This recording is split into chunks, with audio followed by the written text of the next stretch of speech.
this thing on? The immortal words of Johnny Bean. I think we are live. Of course, what would I know? I didn't even know how to shut the thing off. What's going on, guys? It is 3 o'clock, and I figured we'd go live for maybe an hour or so and just chat about some guitars. And we'll just give it a couple minutes till some people get in here, jump in. For those of you that saw my my little on the drive home message today, I guess I didn't shut it off. Oh well, it is what it is. So let me see if I can pull up the chat here. Hold on. I'm new at this, by the way, so you guys got to give me a break. And we are live. So let me see if I can pull up the chat.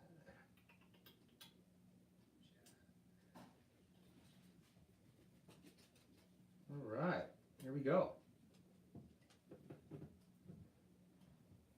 Just give it a couple minutes for some folks to jump in here.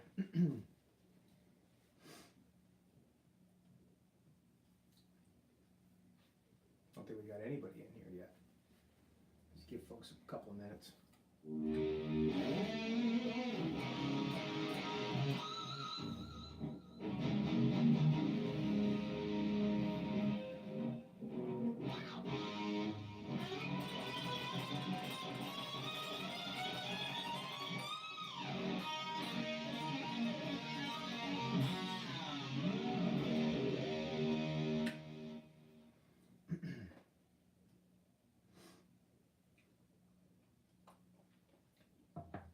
All right, Nesdal just messaged me. So, let's see here.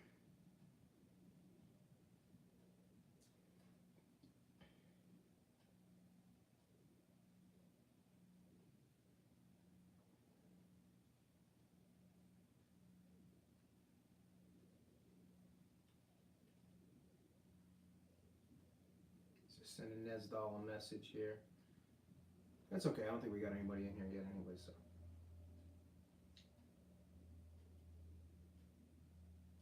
How the heck does Nesdal not know what my channel is? Anyways.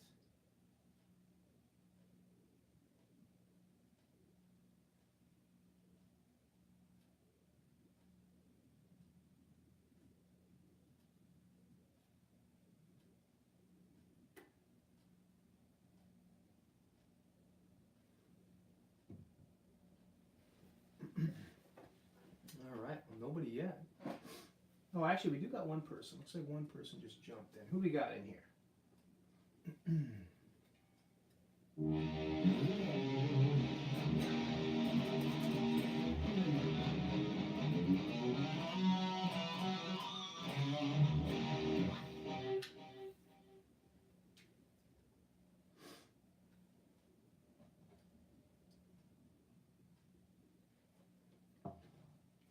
Well, anyways, we'll just start chatting about a couple of things. For those of you that are jumping in, you can kind of go back and watch the beginning. But just thought we'd go live here today on a Tuesday afternoon and just talk about some guitars. What's up, Dave? How you doing, buddy? Dave is in here now, my good friend Dave Nesdal. And as you can see, Dave, I'm playing one of your favorites here. So. Yeah, I just got back from a funeral. Well, a wake. My ex-wife's uncle passed away. Kind of expected, but he was sick. So I went and did the funeral thing. So, oh, you're still sick, dude? Jeez, I'm sorry, man. That sucks. Still sick, huh? Man, you must have got some kind of a nasty mung or something, huh?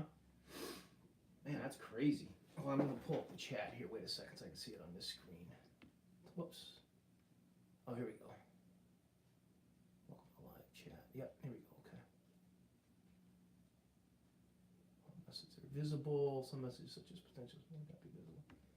Okay. Yeah, that sucks, bro. I'm sorry to hear that. Definitely sorry to hear that. I know it's not fun being sick. So, anyways, looks like we only got Dave in here, which is cool. We can just chat. And like I said, for those of you that jump in, you can rewind the video. Just thought, yeah, no problem, buddy. Like I said, if you need anything, let me know. But yeah, it's a beautiful day here. It's like 40 degrees, sunny and really nice, and yeah. So, Johnny, what's going on? That is the real Dave Nesdahl, I think. So, anyways. So I just thought we'd chat for a few minutes about the Ernie Ball Music Man guitar. And looks like we got Dave and Johnny in here, and that's it. But I actually did a live video earlier today when I was coming home from the funeral, and just basically said, you know, I'm going to go live. I guess I never shut it off. I couldn't see the stop button, so oh well, no big deal. So I think I stayed live for a while. I hope I didn't say anything bad, but Johnny doesn't have a wrench. I'll have to give you guys wrenches. I don't even know how to do that. You guys are going to have to coach me. Broken Chains, what's going on? How you doing? Welcome. Johnny's a fake. Yeah, you're a fake. Could be, Johnny could be a fake.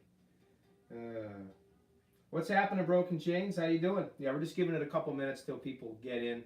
I was going to go for about maybe an hour or so and just chat about some different things. Good. Good. Glad you're doing well. Glad you're doing well. So, yeah, what are you up to, Johnny? Because here, just spinning circle. Okay, good. I'm glad I didn't say anything or do anything to to incriminate myself, so to speak. I'll back up a little bit so you guys can see everything. So, Johnny, 5 p.m. We need to help our guests for tonight. Sweet. So, anyways, yeah, just kind of messing around with some guitar.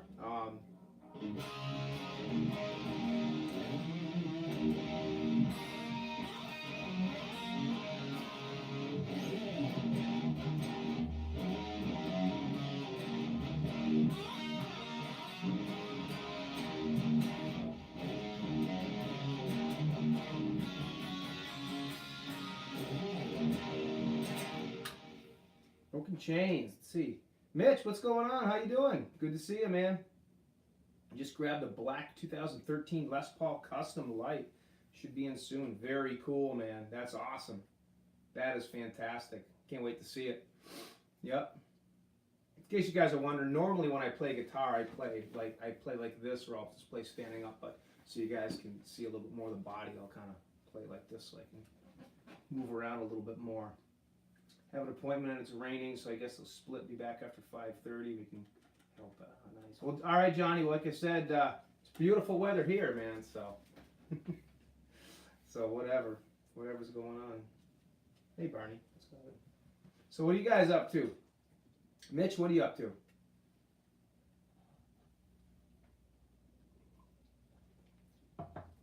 See ya, Johnny. Take care, bud. So, anyways. We'll just chat. I figure we chat this for a couple of minutes about the Music Man guitars, and maybe if you guys want to see it, I'll pull out my Steinberger GL2T trans trem, and I'll show you guys a little bit of that. That's kind of a fun little guitar. But the Music Man guitar. So Eddie, as you guys probably know, just until we get some more people in, or we get a little dialogue going. And ask questions as much as you want, as the cat and the dog are wrestling here on the ground, so that's what you see. So Eddie was playing Kramer guitars, obviously, as you guys know, pretty much through the 80s. Early 80s is when he switched over from his Charvel and the Frankies and everything over to the Kramer versions, and he pretty much played the Kramers right up until 90. And the story goes that Eddie was, thanks, Mitch. Story goes that Eddie was, looking for a different company. He was looking to mix it up. Apparently he wasn't getting paid for his string. Ernie Ball was making some string through Kramer. There was strings. I actually got a set of them right up there. But Eddie wasn't getting the royalties that he was supposed to be getting. And there was some other stuff, I'm sure, that was going on. But Eddie was looking for a company to start working with. So he had Steinberger that was trying to get a contract with him. I remember reading that in an article. Steinberger wanted to get with him, but Eddie wasn't 100% with Steinberger. He liked his GL2T and a couple of the other guitars, but he wanted something a little bit different. There's some talk that PRS There's a couple of PRS guitars that were made. That might have been a little bit after, in between Music Man and Peavey, but ultimately Music Man ended up with the contract and for the guitar. So Music Man basically sent Eddie a Strat style striped up guitar, and Eddie was like, I don't want, that's not what I want. I want to get away from that. He wanted something a little bit more down to earth, a little bit more plain. He wanted to get away from the Strat style guitars and try something new. And in working with Music Man, for the first time, he was able to get a neck pickup that he could get to sound right. One of the reasons Eddie always played one pickup guitars in the years with Strats was because he could never, well, first off, he didn't know how to wire them up.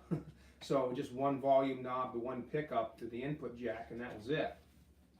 But essentially, as the years went on, Eddie said, well, you know, we're going to start experimenting with some neck pickups, and he really kind of liked it.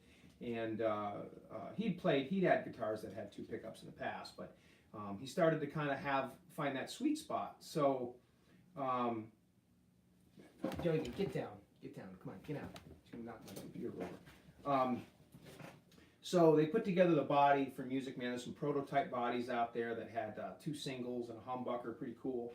But they also had this particular design, and I'm pretty sure Eddie with Music Man made this design, which kind of looks like a Telecaster Strat Les Paul. It's kind of a cross between the three. Flat top, obviously, it's a flat top guitar, and the neck, as you guys might have heard, was actually made from a profile of Eddie's 5150 guitar, because he really liked the worn-in feel of that guitar. So when Music Man made the guitar, they made like a worn-in feel on the neck, and you know, the basic thing, the Schaller tuners with the pearloid heads. You know, obviously a Floyd Rose. They went through some different changes on the Floyds. They started out with the traditional Floyds, the actual Floyd Rose originals, and they started making the body that had a small route in it, so the Floyd could sit down, so the knife edge wouldn't dig into the wood. But ultimately, they ended up going with a Godot type bridge, which was stamped Music Man. Hey, how you doing, Nocturnal Butterfly? Sandra, good to see you. Clayton James Hicks, today is Telecaster Tuesday. Yeah, buddy, it is. Absolutely. It's a nice day out there, too. So this isn't a Telecaster, it's a Music Man, but it kind of looks like a Telecaster, Clayton, so we'll stay with this for a little while. But, so they went with a Floyd Rose bridge. The pickups, and Dave, if you're still here, correct me if I'm wrong, they were DiMarzio pickups, and they were kind of like a Tone Zone style pickup. But I do believe the neck pickup was DiMarzio, obviously, but it was also a little bit different than the bridge Tone Zone. Dave, chime in if you happen to know what the name was. I think they were Tone Zones type pickups, but the bridge one might have been a little bit different. But they were made by DiMarzio, and they were a custom. Build. So it's like an Air Norton. Okay, yeah, okay. So the neck pickup was, thanks Dave, so the neck pickup was like an Air Norton, and the bridge pickup was basically a Tone Zone, but they were both basically DiMarzios. Yes, Broken Chains. So basically these were the guitars that were made from 91 until 95 when Ed split and ended up going to ultimately a Peavey. And basically, you know, there's a lot of speculation out there on why Ed left and all that, but ultimately Peavey was making his 5150 amps. And Ed really was happy with those. So essentially, what happened was, he said, "I'm just it's a simple choice." So they went with Peavey, and Peavey ended up putting out an amazing guitar. So this guitar, as Broken Chains said, is this the Japanese one? Yes, this is, and this is what's called the Japanese or the Music Man EX. Okay, it's an Axis version now.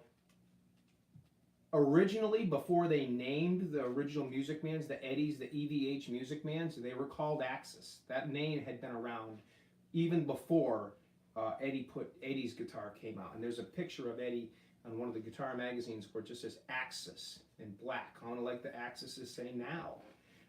So that name had been around for a long time, and then they ended up not naming that. They ended up naming the EVH, and ultimately they put the signature on there. This one doesn't have a signature on it. It says Ernie Ball Music Man, which I like because Eddie's original did not either. It was one of the earlier prototypes. And Eddie was never big on, signatures on his guitars. Even the Peavies, he put it on the back. He didn't like that. He didn't like VHs, although some of his guitars did have it.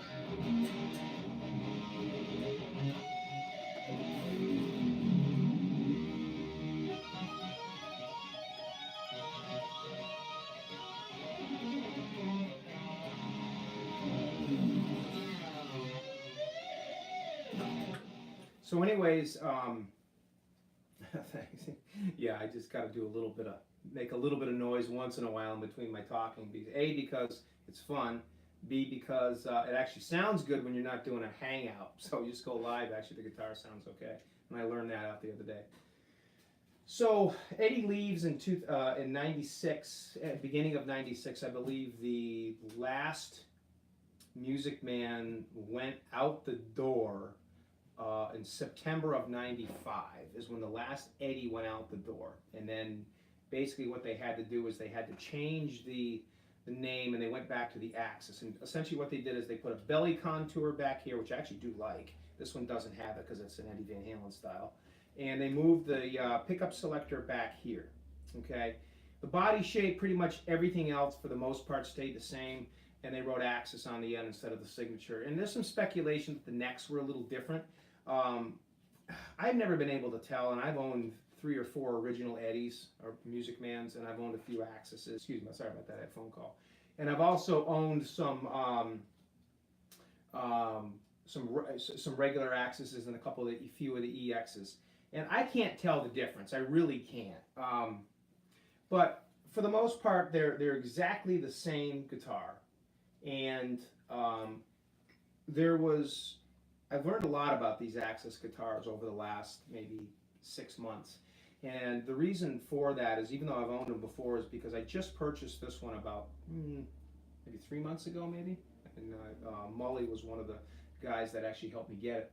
But the story goes that Music Man had a whole bunch of Japanese orders that they needed to fill, that they couldn't fill because Music Man stopped production. So Music Man was able to work with some of the Japanese companies, and they opened up some different companies, one being called High End Guitars, and they shipped them a bunch of Music Man bodies and necks and all the parts. And there was a deal that was struck. So these were Music Man plants working out of Japan, making exact duplicates of Eddie Van Halen guitars. Exact. So they couldn't name them EVH guitars, obviously, because Eddie wasn't with them anymore. So they called them the Axis EX. And they basically did everything the same, but they just didn't put a sticker on a headstock. That was it for the signature.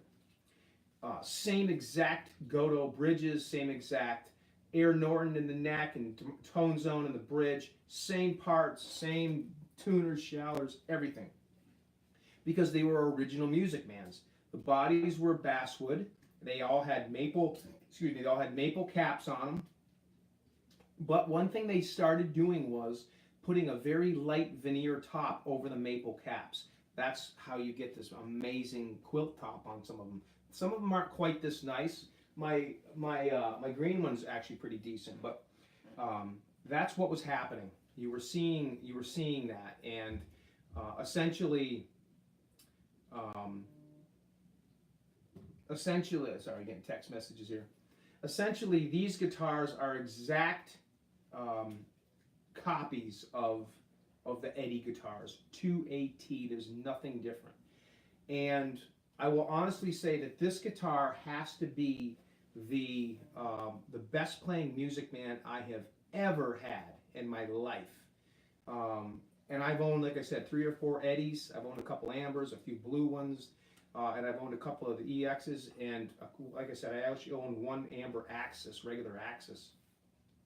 This one just absolutely has the most incredible sound that I've ever heard. I mean, it's just, and it feels amazing. I mean, I'm not going to turn the volume up, but you strum a chord, it just rings. It just has that magical kind of feel to it, you know. Yeah, Nocturnal Butterfly. I love the green too. It's the green is my favorite color, believe it or not, as much as I love all the stripes. But yeah, I like the green one. That's also an EX. That is also an EX. So right now, I actually don't have any original Eddies signatures, but these are the real deal. They're not knockoffs. They're not fakes. They're not copies. They are original Music Man guitars that were just assembled and put together in Japan. But they're exact duplicates of the Eddie Van Halen guitar, and Dave would contest to that because he actually got a chance to play this, and I think Dave would even agree this is probably one of the best Music Mans he's ever played. This one just has that magic to it, you know. Really, and I mean it sounds nice, but I mean I got my you know my little practice amp going, you know.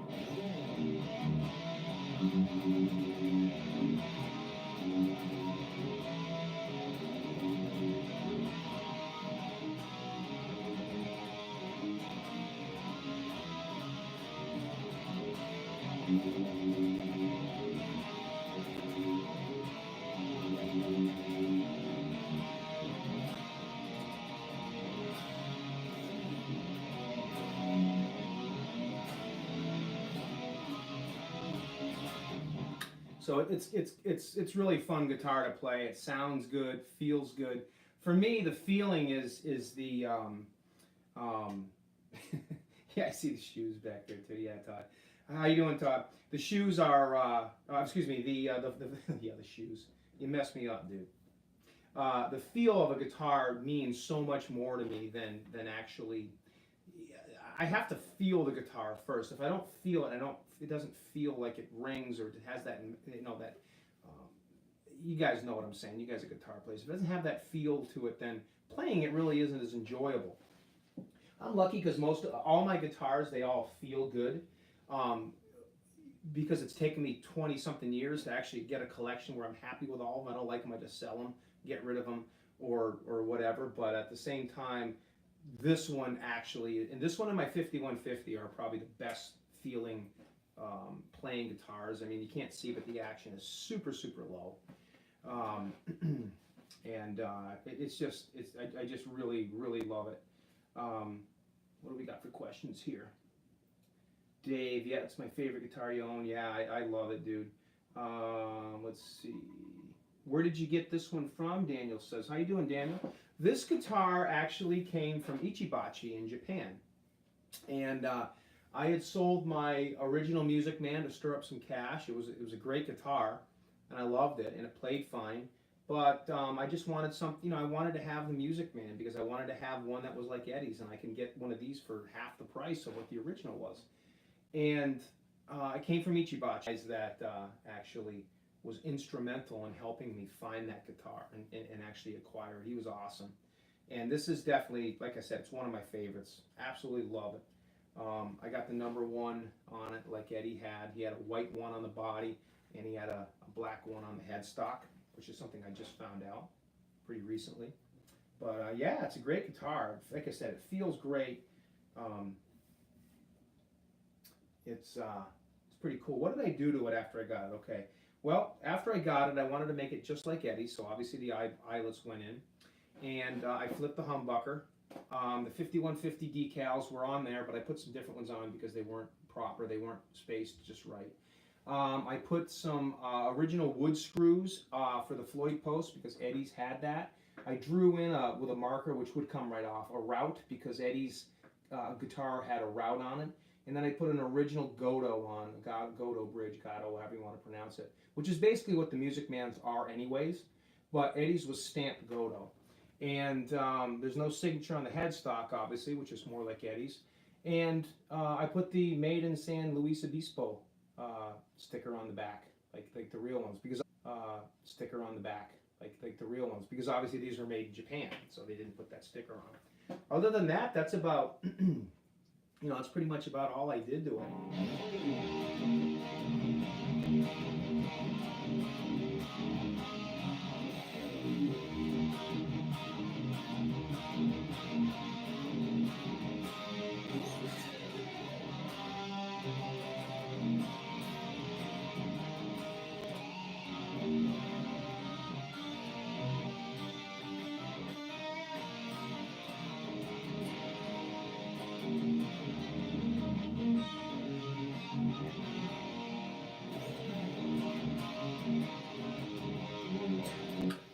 So it's a fun little guitar.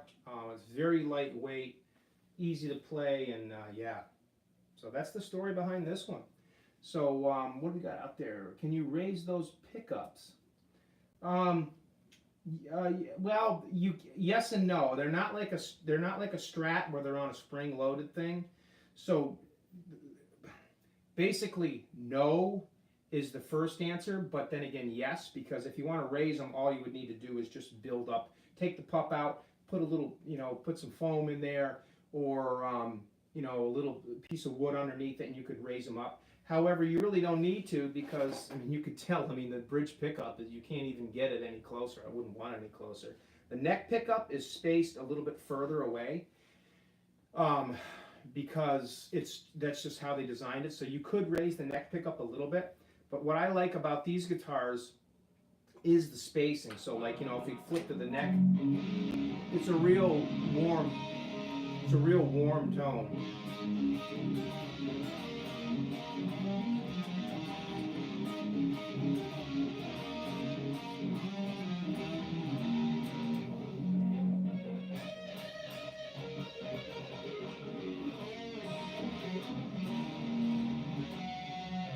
So it's definitely a little bit different, but yeah, you could raise them. You just would have to take it out and build it up a little bit. Anything's possible with pretty much guitars.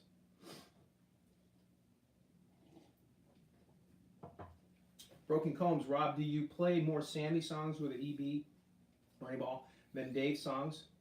Not really. I mean, I'm not gonna lie. If I'm in the mood to play like I don't know, whatever. I mean, like, I don't know, 5150, maybe I'll have a Sammy Arizona guitar.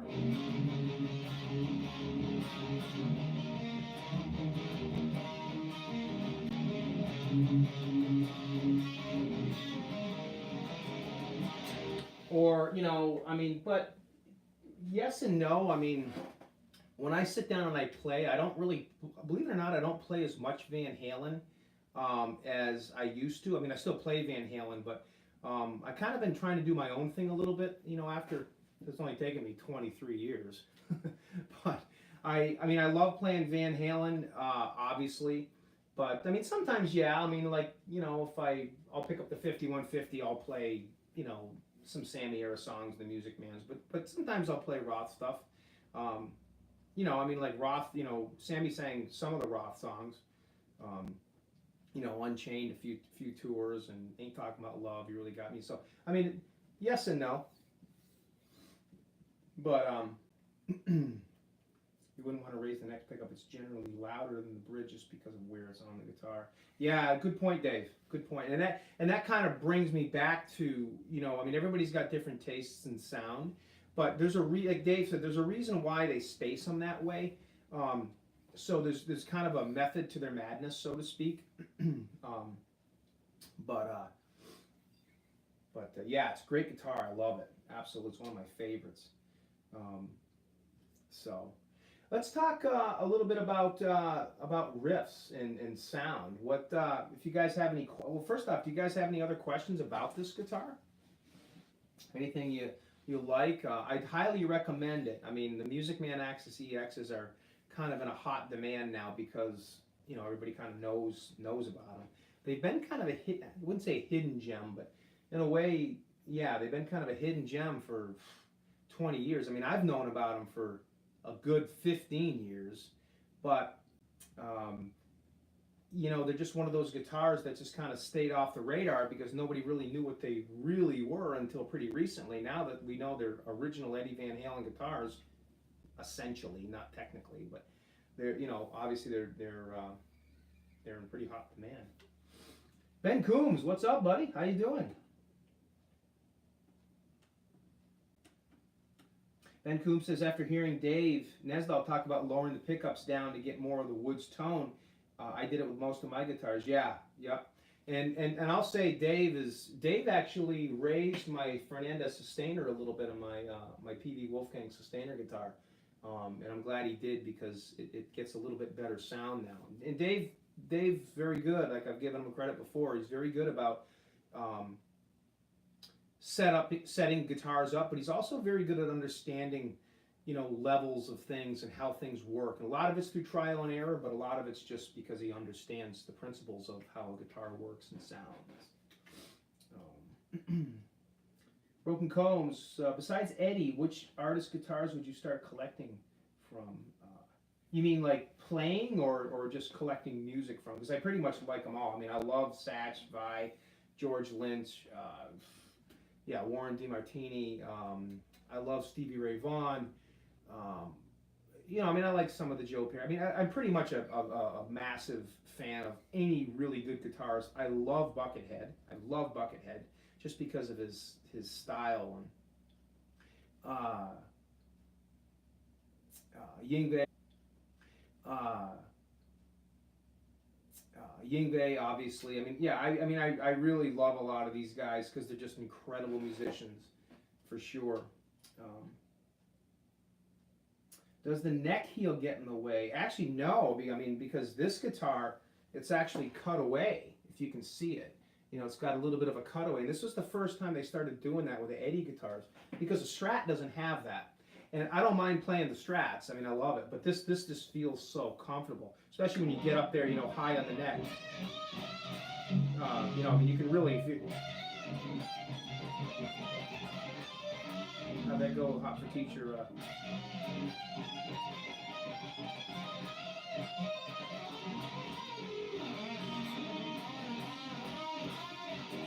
Something like that. I forget how it goes, but yeah, you can really climb up high on this and it feels so comfortable.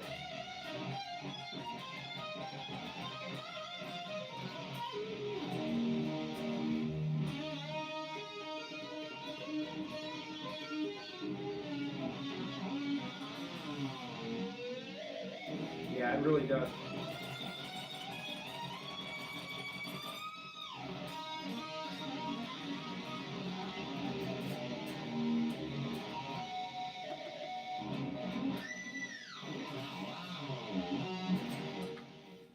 Very comfortable guitar to play. Very, very comfortable. And it does have a brass block. It's not a big block, but the Music Mans and the Peavies actually came with brass blocks. Technically, they were Godos, but... Broken Chain, or Ben Combs says, I still think DeMartini is underrated as a player. Yeah, I agree with you, Ben. Obviously, we're all watching this stuff because we're massive Van Halen fans. You look around the room 360 degrees, you can tell Eddie is my favorite guitarist. Duh. We all know that. But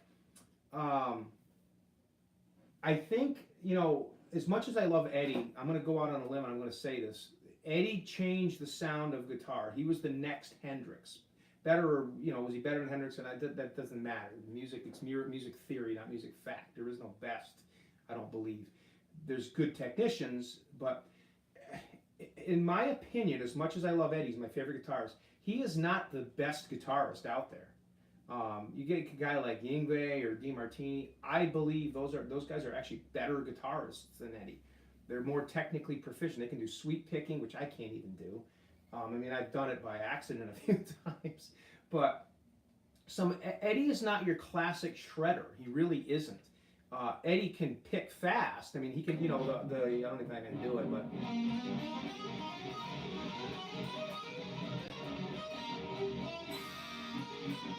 How'd that go?